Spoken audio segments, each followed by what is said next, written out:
بسم اللہ الرحمن الرحیم۔ بکرے کا گوشت کھاؤ، جوانی برقرار رہے گی۔ جس شخص کے چہرے پر جھریاں آ جائیں اس کو ادرک والے پانی سے دھو لیا کرو۔ جن کو قبض کی پرابلم رہتی ہو وہ بڑے گوشت کا استعمال نہ کریں۔ ناظرین کرام، نہار منہ دہی کھاؤ، خون پیدا ہوتا ہے۔ چھوٹی مکھی کے شہد کا قطرہ آنکھوں میں ڈال لینے سے نظر میں اضافہ ہوتا ہے۔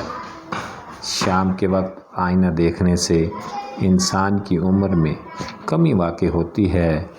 ناظرین کرام، اگر آپ نیلے رنگ کے کپڑے پہنتے ہیں اور سونے لگتے ہیں تو مچھر اور مکھیاں آپ کو تنگ نہیں کریں گی۔ آدھے سر کا درد اچانک شروع ہو جائے تو جان لیں تمہاری عمر طویل ہوگی۔ ناظرین کرام، منہ دھونے کے بعد منہ صاف کرنے کے لیے کپڑا استعمال نہ کریں، کیونکہ ایسا کرنے سے انسان کے بھولنے کی بیماری لگ سکتی ہے۔ ناظرین کرام، گلا شدید خراب ہو جائے تو پیاز کا رس نکال کر 1 چمچ پی لو، آئندہ پورا سال گلا خراب نہیں ہوگا۔ ناظرین کرام، اگر پاؤں میں درد رہتا ہو تو روزانہ پاؤں کے انگوٹھے پر سرسوں کے تیل سے مساج کر لیا کریں، درد بالکل غائب ہو جائے گا۔ افطار کے وقت فوراً ٹھنڈا پانی پینے سے معدے میں گیس اور جگر میں ورم کا خطرہ بڑھ جاتا ہے۔ پیشاب رک رک کر آنے کا مسئلہ ہو تو زیادہ سے زیادہ گنیریاں کھائیں۔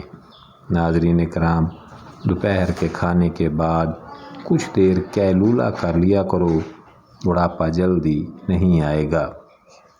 ڈپریشن کا شکار رہنے سے بال جلدی سفید ہونا شروع ہو جاتے ہیں۔